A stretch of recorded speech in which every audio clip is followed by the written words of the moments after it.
I'm not a permission kind of girl, Kobi, I think you've gathered. Hey everybody, and welcome to this episode of Aha Moments podcast with me, Kobi Omenaka. Authenticity is 4,000 times more powerful than love and hate. My guest this week is Amelia Sordell, who is a personal branding savant and someone who's been championing me on my journey through LinkedIn and personal branding for the past few months. So it was a great pleasure to have her on the podcast. You are dead a lot longer than you're alive, and there is very little that you can do in this life that's going to substantially fuck up your future. There are 3 takeaways from this one episode. Number 1, learning to understand your internal signals and making that change when your body screams out for it. Give 100% of your knowledge away for free. Prove that you can produce results by people that charge for your knowledge, and then bring some of your personality to the content. Number 2, why your personality is so important and making sure that you're true to that and yourself. Just fucking post it, because life is so short and you are actually alive a lot longer than you think. Number 3, Amelia's tagline, just fucking post it.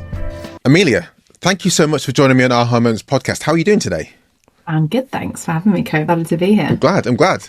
I've been following your journey since, and I'm sure this is a typical route. One of my friends posted, hey, follow Amelia, she's great. And I was like, okay, fine.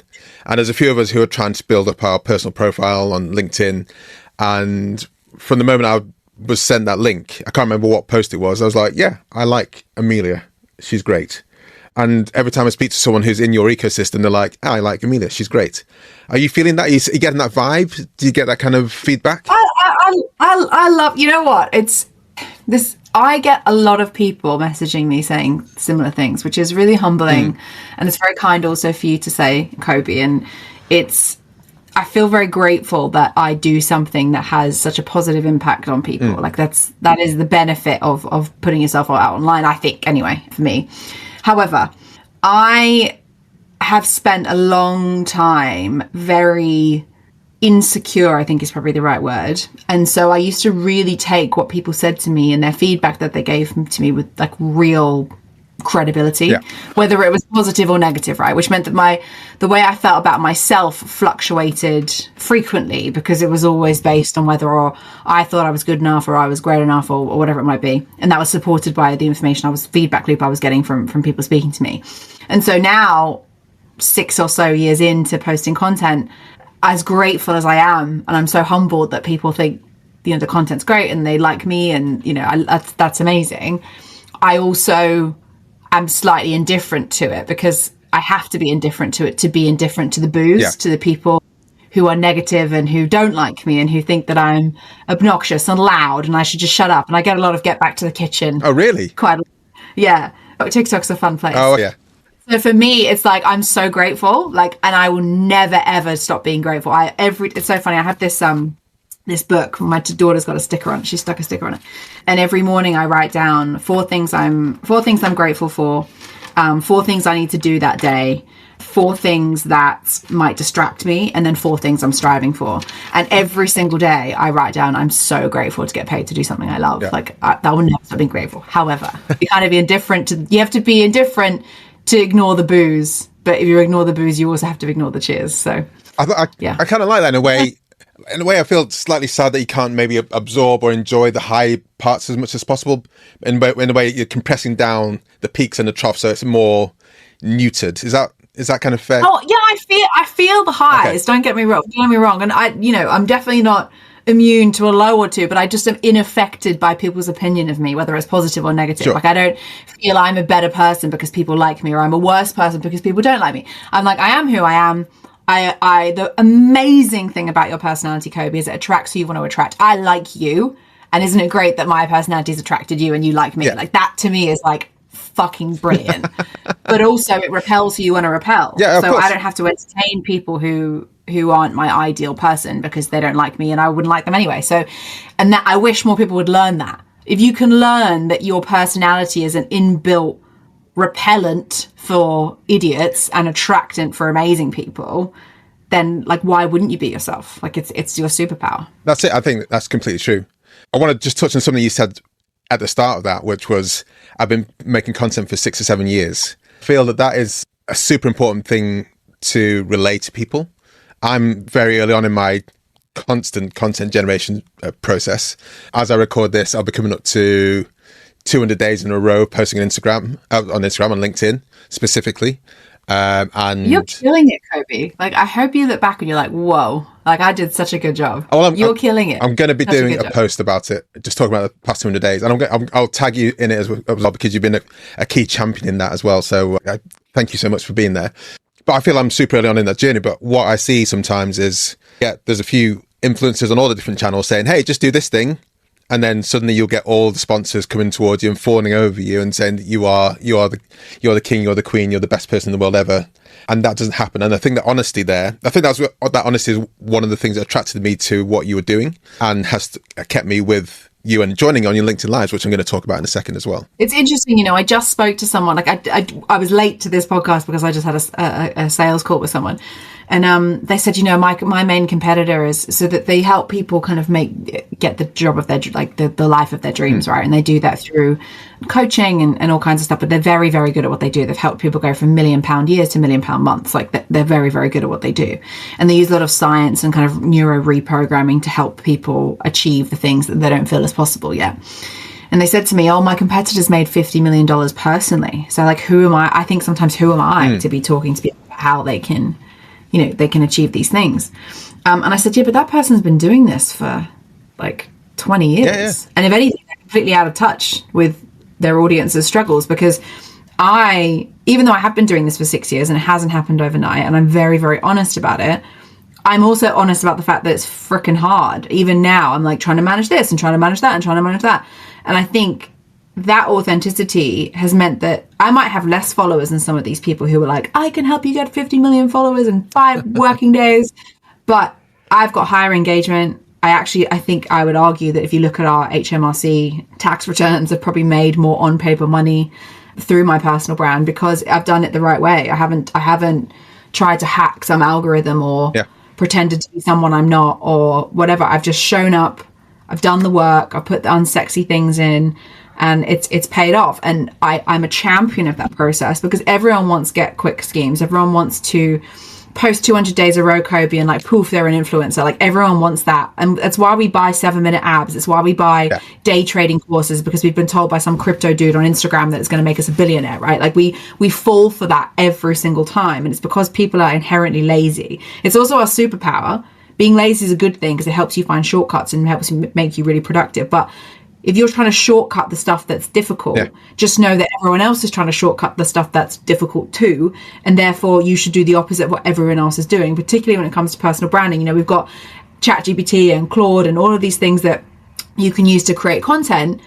Well, if it's hard for you to create content and you're using ChatGPT for it, don't you think it's going to be hard for everyone else? And therefore they're going to be using ChatGPT to do it, which means that all of you sound the same. Yeah. You're all saying the same thing, same content, same playbook, same everything. So now you're investing time and money in building a personal brand to be different, but you sound the same. So it's like, do it the right way and you will always get results, I think is my cause anyway. And by say doing the right way, it means it takes time, it takes effort. That's Nothing good was built in a day. Like that is a tale as old as time. Again, everyone wants to get rich quick scheme. Like it doesn't exist. Even the people who made billions on Bitcoin had to sit on that for like 14 years. Nothing comes easy. I mean, that's one of the key reasons I love and talk about podcasting so much, especially in this age of AI, is that it's authentic to the core. Because if you're on a podcast, you're not being AI generated. If you're on a conversation like this between yourself and yourself, 2 people aren't AI generated. Its authenticity cannot be captured. Certainly in today's AI, maybe in like 10, 15, 20 years, but it's not that case. And I feel that is a bit of a shortcut, if you're looking for shortcut and laziness, to getting your authenticity across in content. And the way it kind of translates into other media, I think is still works as well. But I think it is true, people are inherently lazy. And I have found that when I'm going to be honest, I use ChatGPT every day to soundbite and help me with the structure of content. But when my content has done best is when I've written it the most and said, hey, what do you think about this? And it gives me 1 or 2 points. I'm like, yeah, you're right. Let's then post it, instead of going, give me a post about content marketing. Okay, good. And then copy and paste that, because that's horrific. That's boring. Yeah. Boring. And it's so funny because ChatGPT specifically does have a tone of voice. People say like, oh, I've trained it. And it's like, no, you haven't. I can tell that's ChatGPT. It's so funny. I scroll through my LinkedIn feed and I'm like, GPT. Like, it's so easy to spot because it's just like an AI generated photo. It feels soulless. There is something soulless about AI communication that I can't put my finger on other than authenticity. And what's interesting about authenticity is people talk about this like it's a marketing buzzword, Kobi, but it's not. It's a frequency emittance from your body, like all emotions. So we have authenticity, we have anger, love, all of those things, happiness, humor, laughing, all of those things emit a certain frequency from our body. And you can actually measure that frequency through I can't remember what the technology is called, but they put receivers on your body and they can measure the emittance of the energy from your body. And authenticity is 4,000 times more powerful than love and hate. Oh wow. 4,000 times more powerful. So when I think about that in connection to why does that post feel so like soulless, like why does that picture look so soulless, it's because it's authentic. And whether you realize it or not, your body can read that. It might not know why it feels weird, but it knows it's weird. And that's because of this authenticity thing, in my opinion. No, definitely. Well, I do feel it myself, and I'm like, the AI stuff is good. The AI image is good, but you can just tell, no matter how high quality it is, there's just an offness to it, and it's just something missing. Yeah. It's a soul missing a soul. It's missing a soul. So go back to that 6-7 years. What made you start that day, that first post 6 or 7 years ago? What was my aha moment 6 or 7 years ago? Truth be told, I sort of fallen into personal branding. So I've always worked in sales and marketing. I started my first business when I was 21. Mm-hmm. Well, first legal business, I should say, when I was 21. I was running. That sounds dubious when you say that. Previously, I had illegal businesses. I mean, I set up an eBay business when I was like 13, and like obviously, like I didn't have a social security number, so like that can't really have been a legal business. Yeah. And then I also had like a cupcake stand at my university because I worked out there was a big like stoner community, and stoners love cake. So I set up a cupcake stand, and I used to make like 300 quid a week selling cupcakes to stoners. Again, I was 17, so it wasn't like I was registered at somebody's house or anything, but I was always doing something. And when I was 21, I set up a clothing brand, grew very, very quickly, featured in the Daily Mail pretty much every week. We had Colleen Rooney, Danielle Lloyd, at the time, lots of Made in Chelsea, lots of Towie people wearing our clothes. Oh, wow. We kind of came up at the same time as House of CB, which is now a huge multi-million pound brand started in a similar way. Year 2, I lost everything. So bankrupted the business, had no income, lost my house, had to sell my car because I couldn't afford to pay for anything, had to move back with my parents. And then from there, I sort of went into sales in the form of recruitment. And during that kind of onboarding process, if you like, of becoming a recruiter and kind of working out the people buy from people. And I suppose I kind of inherently knew this already because whenever I'd post pictures on our brand account and it was of me wearing the dress, it always sold more or got more likes than when it was just like a stock image of the dress. So I'd already started learning that was important, whether it was conscious or not. Yeah. And throughout the recruitment process, I worked out that the people that closed and wanted to work with me were always the people I'd spoken to. And the people that I'd spoken to always came from DMs I'd sent or comments I'd left on their company page or whatever. It was never cold calling, ever. And people have got mixed opinions about cold calling. Up to you if you want to spend 5 hours a day on the phone smashing them. Not for me. So I decided to start posting content instead because the time I was taking to cold DM these 20 odd people a week, I was thinking, well, I'm sending them all the same thing, so why don't I just start creating content about it? And so I started creating content about it, and obviously that was getting engagement. And so when I was then kind of promoted into being B2B marketing manager instead of just a recruiter for the business, because of the efforts I'd proven were correct throughout personal branding, even though I didn't know it was personal branding yet, I said to the CEO, I, as a recruiter, was getting all of this inbound stuff, and I was closing these big deals without having to spend all this time on the phone. How do you feel about promoting the recruiters instead of the business? And he thought it was a stupid idea. He thought they were going to leave the business. Like, why would I let them post on LinkedIn when they're just going to get headhunted? And I thought, well, that's, it says more about your leadership than it says about people posting content on LinkedIn, but that's by the by. And anyway, I'm not a permission kind of girl, Kobi, as I think you've gathered. And so instead of asking for permission, I thought, fuck it, I'm just going to do it anyway and see what happens. And so I went from about 1,500 followers to about 8,000 followers in about 3 months. on LinkedIn, which is pretty fast growth back then, especially as it wasn't really a social platform then. It was still very much considered a job board. So I was one of the first early adopters of posting content on the platform. And I was only posting like 2 times a week, maybe once a week, and then it kind of increased to 3 times a week. And I suppose my aha moment was when I started getting people DMing me being like, I've been following you for 3 months. How did you get 8,000 followers? And I was like, okay, this is interesting. And so I started talking about my journey in building my personal brand. I, again, didn't know it was a personal brand yet. I was just like, followers on LinkedIn. Like, here's how you do it. Wasn't monetized. And then COVID hit, Kobi. And I was sat in a house with an now ex-husband who we weren't mates. Like we weren't, whatever. And 2 children with no childcare. And logging on every day on Zoom to like work. And I was just thinking, is this my life? Like, am I going to be doing this for 50 grand a year for the rest of my life? And my aha moment where I was like, fuck this, was about April 2020, when I had a dream that I'd started a business and the business taught brands how to humanize themselves to make more money. And I had this dream. I remember vividly standing in this like massive office and I was giving a speech to all my employees about what a great year we'd had and all this kind of stuff. And I woke up the next day and I was like, I quit. Wow. I quit. And I quit then. I left the business in August that year. On the Friday, I started Clout on the Monday the following week. And I actually had that moment when I stood in front of an office that didn't look too dissimilar actually to the one in my dream. I had a 40-person office in Mayfair in London. And I remember standing up and giving everyone like this is what we've done this year. And like, isn't it exciting? Everyone has some champagne. Like we had that moment. So I suppose the aha moment for you was a few there. But it's all kind of tied up in fuck around and find out, because you never know what's possible if you just chip at something for a couple of years. I think that's, well, I mean, when you said, first of all, when you said April 2020, that's when my kid was born during the pandemic. And that was just such a blissfully, but also super dark time. Like just like it's just 2 warring sets of emotions happening. It's just insanity. So that really set the tone for me, especially the logging onto a Zoom call or Teams as it was for us. And I equally kind of felt that the company I was working with before at that time, I really loved the guys. I really loved being in the office with them. But when that disconnect happened and we were suddenly was remotely working and just logging in once a day to chat on Teams, I suddenly realized that I don't really like the product at all that we're selling. I couldn't give a toss about it. And it made it harder and harder to carry on working down that route.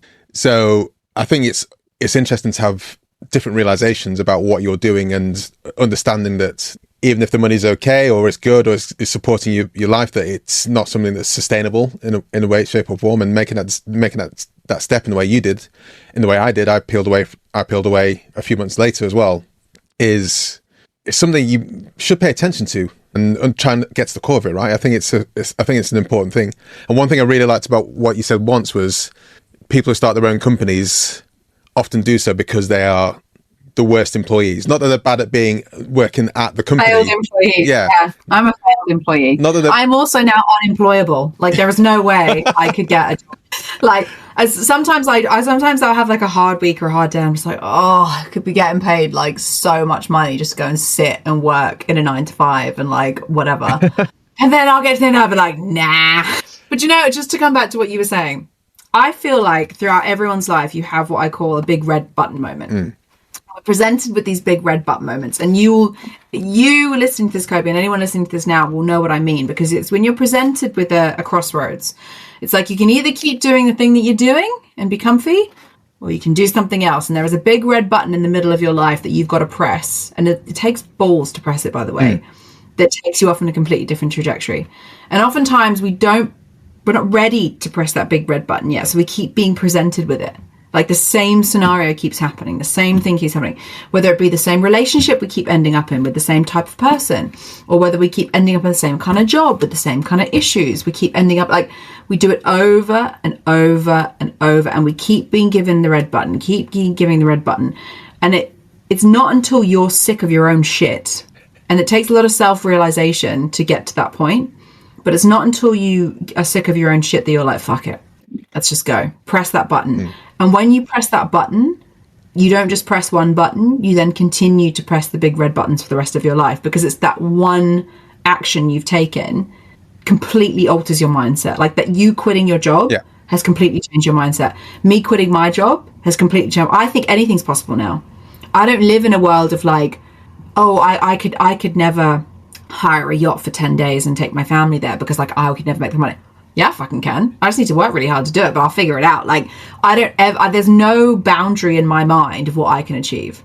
None. I am on a mission right now to make £1 million a year by myself after tax. That is like, I'm going to do that in the next few years. And I believe I will, which is exactly why I will. But that's because I'm in that big red button mindset. Anytime I get a big red button, I'm like, let's figure it out.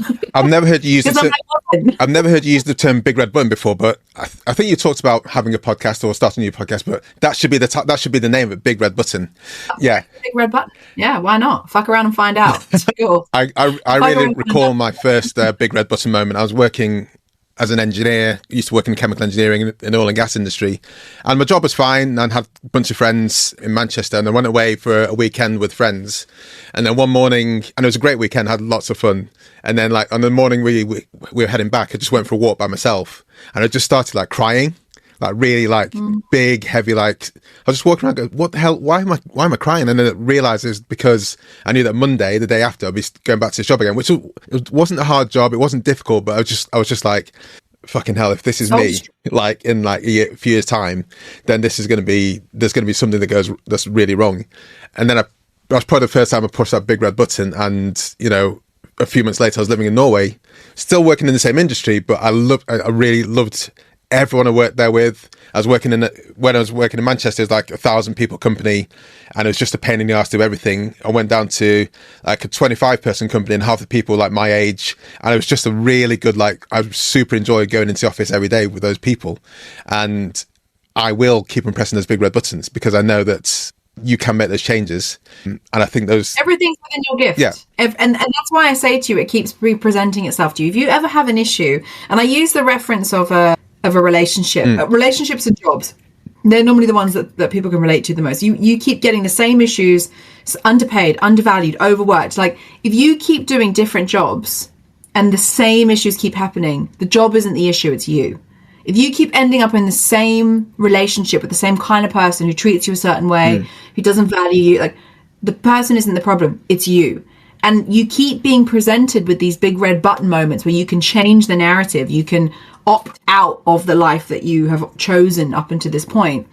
And I think until like you had that moment, that big red button moment for you was crying. You were like, fuck, like I can't go back to that, right? When you have those moments, something like shifts.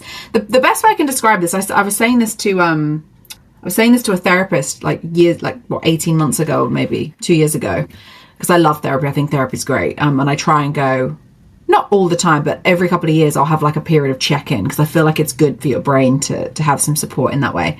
And I remember saying to them, like, I feel like when something massive is about to happen in my life, I feel like I'm like an ice water swimmer. You know those guys probably in Norway that go swimming in big frozen lakes and they swim under the ice and then they come back up to the hole. I feel like I'm like pushing under some ice and I can see that there's something above it, but I can't find the hole. Like I'm trying to find the hole, but it's just like my brain is just like can't push through. And whenever I feel like that, I know there is something I'm avoiding doing. Right. Because that feeling of like being stuck and like not knowing what to do, like feeling overwhelmed or like there's too many things and you've got that analysis like that real paralysis of not knowing what decision to make means that I'm avoiding making the obvious decision. And that for me was like a real like a click moment for me. I was like, shit. So now whenever I feel like that, I'm like, what is the most obvious thing I'm avoiding doing? Okay, well, it's cool. It's like sacking that person or it's getting out of that situation or it's letting that client go. I know intrinsically what the answer is. I'm just avoiding dealing with it for the same reasons that people buy 7-minute abs because we hate fucking being uncomfortable, right? So we avoid the discomfort because we feel like if we're comfortable, we're going to have an easy life. But actually, it's the comfortable decisions we make makes our life uncomfortable. So I think the first time I sat to client, just to use that point there, was such a chef's kiss moment. Oh, life changing. Because I didn't even. You're sorry? It's better than the best pizza you've ever had. It was just I was just like this. So there's one when I started freelancing, and I didn't know how to charge myself out, and I found a client, made a website for them, her and her husband, and it was just before I got married. And I said, look, got next 2 weeks, I can work on it just on you guys, but I get married on this date and I go on honeymoon this date. I just need you to like give me all the information. Of course, it didn't happen. The website was super cheap and they were emailing me whilst on honeymoon. I was just like, nope, I don't need this. And after that point, I was like, oh, you can actually just not work with these people anymore. And that makes it way easier. That can just release you from this burden and then you can step into other opportunities, because it just takes up so much headspace and your time, which could be used with other people or building up your business or just relaxing with whoever you want to relax with, right? It's not worth it. I've got buckets that I put clients into. So we have fame, fortune, fun. So fame is like, I don't really care what you pay me as long as I get to use your name, because your name is going to help me get rich or get me famous. You got fortune, which is what I actually should be charging people, because I'm very, very skilled at what I do. And like, you want a certain outcome, therefore you must pay for the outcome. And then we have fun buckets. I'm just like, I like you. Like, we'll figure it out, like whatever. And I think if you can be honest with yourself about which bucket someone falls into, like hypothetically, your client you just had, if they were going to make you really famous because they're really well known, then like maybe you'd be like, okay, fine, whatever. Like they're only paying me like a couple of grand. Like I'll cope with it. But if they're just a standard client, like you're not paid enough to deal with that. No. So you could be paying me these fees. So I think sometimes when people are worried, especially when they first start out, Kobi, maybe you can relate to, and you said it was right when you first started your freelancing stuff. I certainly did this. I used to charge 750 quid a month to write people's content on LinkedIn for like 20 posts a month. Like that's insane. Yeah. That's a lot. It's insane. I mean, I charge 20 grand. It's like a whole different ballgame. But in my experience, it's the ones that pay you the least that want the most. It is. That's the thing, isn't it? Most people work the most for, and it's just not worth the time. So for me, my pricing strategy is I want you to be pained when you pay me, because you value the outcome a lot more, and therefore you won't bother me to execute it. And people that typically are willing to pay the fees that I charge, and probably that you charge now, are people that want outcomes, not budget. So they don't bother you. They're like, you're the expert, carry on. You're on honeymoon, have a great time. See you when you're back. I know, exactly. Yeah. I've just come back from watching cheetahs run. Like, can you leave me alone for like 5 minutes just to decompress? Yeah. I'm watching Housewives. Relax. I said I'd do it. I didn't say when. I'm joking. I want to touch on clout before, and the community before we go to the 3 aha moments questions, if that's all right. And I've got a few. I call them the C words because hey, why not? Let's lean into swearing. So consistency and compounding, like kind of same thing. Connection, community. Content. I love all these C words that like are magically kind of float around my head. And with the community you built up with the clout and what you're building up together with, I love the LinkedIn lives. When I literally join like every week and just enjoy, first of all, the people that turn up there every week and they are battling to be the first commenter. And I know you regularly win though. I know, yeah. I'm like, gotta get in there first.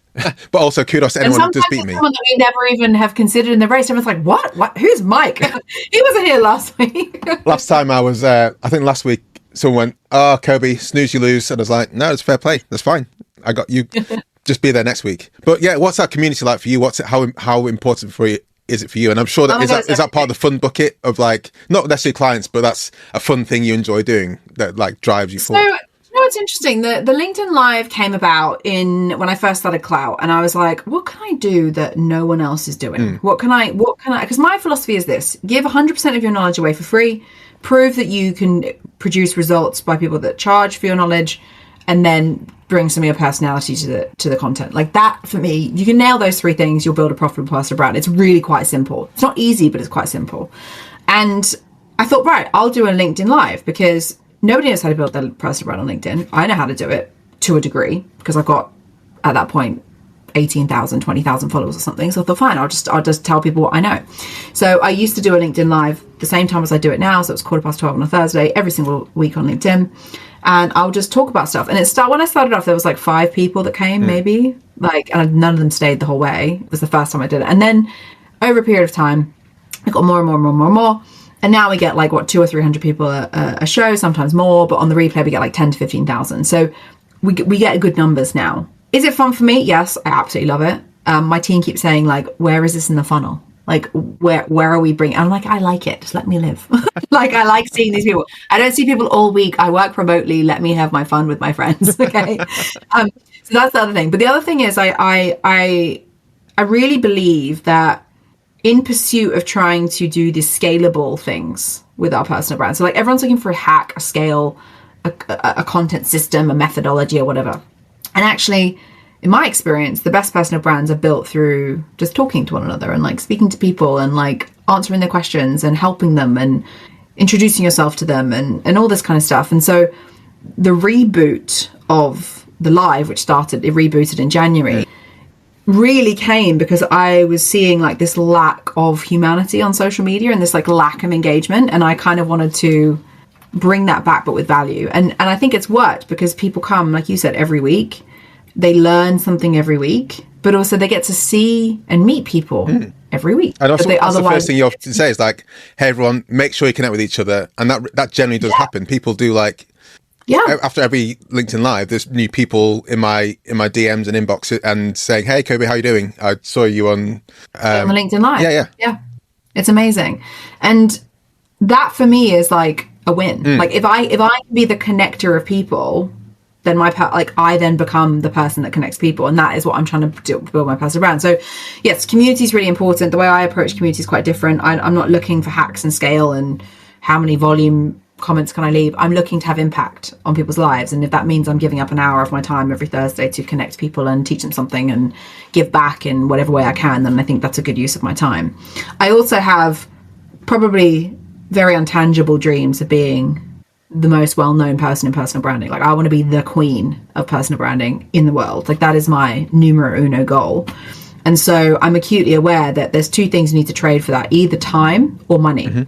I'm not mega rich yet. Like I'm very comfortable. I'm lucky. I can fly to the Maldives. I can't fly business class to the Maldives with 4 people, but I can fly to the Maldives. Do you know what I mean? I'm trying to reach like a different level, but I don't have that kind of cash yet. So I haven't got the cash to be able to spend on a team of people to run all of my content for me because I don't have that kind of money. But I do have time. I can give my time. So I'm trading my time right now to be able to get to the point where I want to get in life. And I think that's something, going back to what you were saying earlier about it's taken you 6 years, and I love that you're honest about that. You got to be honest with yourself. Like, where are you at? If you've got money to help people, to pay people to do this for you, pay them. But if you don't have money yet, you have to trade the thing you do have, which is very valuable, which is your time, to get to that point to be able to scale. And I'm still in the, like, I'm very fortunate. I'm lucky. I love my house. I own my house. I love my car. I travel very frequently. I live a very comfortable life, but I'm not there yet. And so I'm still trading my time to be able to get to the point where I can leverage money to scale to that next point. And inspired by yourself, I have started my own LinkedIn Lives and 15 minutes podcast hacks. Yeah. What I've loved in the past few weeks is people saying, oh, can you just tell me about this thing? So I'm like, okay, well, that'll be the subject of the next LinkedIn Live. And that really helps me because I'm perpetually trying to work out what people need to know the most and to help them. And also that helps me because I'm like, oh, okay, for me, that might be foundational, basic, super simple, but I can understand that you might find it difficult. So I need to work out how the different ways it is a roadblock to people and unpicking that and then sharing it back to them saying, well, this is how it can work for you, or this is how to do it, or this is a few ways to do the same thing, or whatever, buy this thing because that's the best one and it's cheaper than you might think. All these different answers for the questions which I hadn't considered, which is, I find really powerful. I find it really interesting. I love that. You should try and, are you putting them on YouTube as well? I need to put them on YouTube. You need to put them on Instagram and share that more. That's the next step. Get them on YouTube because there's just search then, isn't it? Yeah. Like, what is the best lighting for dirt? What is the best podcast for dirt? Lots of people don't use YouTube because they find it scary. And actually YouTube's very easy to, not easy, simple. I keep saying easy when I mean simple. If you get the keywords right and the content is informative enough, like you can get very, very good results on there. Yeah, and I've put my podcast on there, but not put the lives on there yet. But this is Aha Moments podcast. I've got 3 questions, not much time, but I want to make sure we get these 3 questions in because everyone gets them. So I've got 3 questions. The first of which is, can you think of an aha moment in a company you work with, could be clouds, could be anything else, that your customers reach, and how do you find it first of all, and how do you make sure they get to that light bulb moment as soon as possible to make sure they get the best out of your company? But what do we do? Yeah, I think for me, it's most people, when I say to them, like, so why do you want to build your personal brand? They go, I want more leads. I want more revenue. I want more brand awareness. I want more. Like it's always some like business tangible goal. But then when I dig into it, and I really started to pay attention to the feedback I was getting from them when we started working together. So let's say 2 or 3 months into the process, they've started getting reactions, they've started getting those leads, they've started getting the volume that they wanted on the impressions and the followership and all this kind of stuff. The thing I always get is not, oh wow, we got all of these leads this week, or we got all this kind of stuff. It's the, oh, I got a DM from someone the other day and they liked my LinkedIn post, or wow, I actually feel like I'm like I'm helping people. Or the one that really like made a massive difference to me was when someone said, you helped me get my mojo back. I didn't realize how unconfident I was until the confidence increase I got from sharing things online. And so the aha moment that I've realized is, people say they want leads, they say they want brand awareness, because that's the logic bit. And of course that's what they want. That's what they need to justify this process. Yeah. But actually the aha they get, and the aha that I see in them, is being accepted for who they are. And when you accept who you are and are accepted for who you are, you don't give a shit about people not liking you. No. And that to me is like insane. Like watching that process happen is like a joy. So I'm sure a lot of people are like, maybe when they started, they say something like, I want to get 100,000 followers. But once they start seeing those DMs coming in, the number of followers pales in comparison. Yes, doesn't matter. Yeah. Second aha moment question is aha moment in a product or service that you buy. What was it, and what brought you in the first place? So aha moment for me was, so one of my favorite, I take every single day something called Will Powder's collagen. So it's a collagen powder that you put in like whatever smoothies, right, coffee. I have it in a black coffee. And I started taking it, and my then ops director, like 3 weeks after I started taking it, was like, have you had something done to your face? And I was like, no. And he's like, you had a facial, like new foundation maybe? I was like, no. And he's like, your skin looks amazing. I was like, oh, thanks. And now everywhere I go, when people are near me, like it looks like I've got a filter on. I don't. Like my skin is insane. And this is from this collagen thing. So my aha moment with the collagen was, they tell you like, if you take this, you will achieve that. But no one ever buys that stuff, do you? Like you just buy it because you've seen some celebrity advertise it, whatever it might be. You're like, fuck around, I'll just see whether it works or not. But this stuff actually works. So yeah, I love that product so much for it, because there are very few products you can take, particularly in the supplement space, that make a genuine difference to your life. And this has made a genuine difference. And now I'm bought into all their products. I buy all of their stuff now. So what's it like called? Nootropics, electrolytes, like protein powder. Like give it all Give it to me. You've won me. Yeah, so Will Powder's your listing. I'd like a sponsorship deal, please. So Will Powder's collagen. Collagen, yeah, it's a great brand. Okay. It's so opposite to everyone else in the supplement space. Everyone else in the supplement space is trying to be sexy, to be beautiful, to be like designer. They're just like loud colors, obnoxious, like in your face, crazy packaging. I'm just like, yeah, I love it. I love it. Okay, the final aha moment question is a personal aha moment or life hack that you'd like to share with people that makes a difference to your life. I say just fucking post it all the time. I think people think of that exclusively in content. And actually, just fucking post it to me is a great little tagline, because it helps, it gets people to stop the scroll. It helps people kind of understand my mission, all this kind of stuff. But that for me is a life hack. It comes back to this method, this sort of theory that I have about the big red button and, making these decisions in your life. You're going to die one day. And you're going to look back on your life and you're going to think, that was a good run. Or you're going to think, damn, I wish I'd done more. And over and over and over and over and over and over and over again, when studies are done of people who are passing away or on their deathbed, they say, I wish I'd done more. And I say just fucking post it all the time as a reminder to everyone else, but also really to a reminder of myself that you are dead a lot longer than you're alive. And there is very little that you can do in this life that's going to substantially fuck up your future. So why not just fucking post it? Like, what have you got to lose? You are the only person who is going to be there for yourself unconditionally for the rest of your life. Like, and that is a fact. You are the only person who is responsible, who is accountable, who is physically and emotionally available to take care of you. Then what are you fucking doing? Like, do whatever you want. Wear the crazy outfit. Book that skydive. Say that thing on the internet. Why not? Why not? What? Because a stranger down the road thinks you're weird? Because some internet person thinks that you're strange for sticking your face on a phone?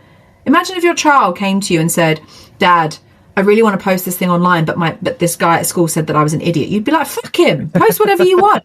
As grown-ups, we don't. As grown-ups, we find all of these excuses to not do that because we are so scared of being rejected by people we will never meet and probably don't even like. Yeah. So we don't do it. So my thing is just fucking post it because life is so short and you are actually alive a lot longer than you think. But the last thing I'd want to do for my life is to get 10, 20, 30 years down the road and be like, damn, I wish I'd had that opportunity and like I didn't hit that button, you know? So just fucking hit the button. I mean, what's the worst that's going to happen? I absolutely love that. Are you happy for people to connect with you on LinkedIn? Of course you are. To be everywhere. Instagram, Tipple. And I'll also link to, would you want me to link to Clout or I'll tell me the best website you want people to go to. I'll put it in the show notes. I mean, look, I think, come and check out my playbook. I think that's probably the best place for people to learn about 100%. Building their personal brand.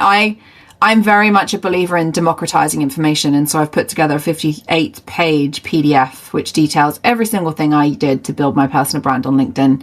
And it's like 39 quid, which is, for me, I think affordable for most people. Whereas most of I think people on LinkedIn are charging like fucking £6,000 for a similar thing. I'm like, okay, dude. It's always a Good guy. luck with that. But no, I want everyone to realize that everyone has something to say and it's within your gift to go out, get there and get the attention that you deserve to make the things happen that you want to happen. So thank you so much. And it's been a pleasure.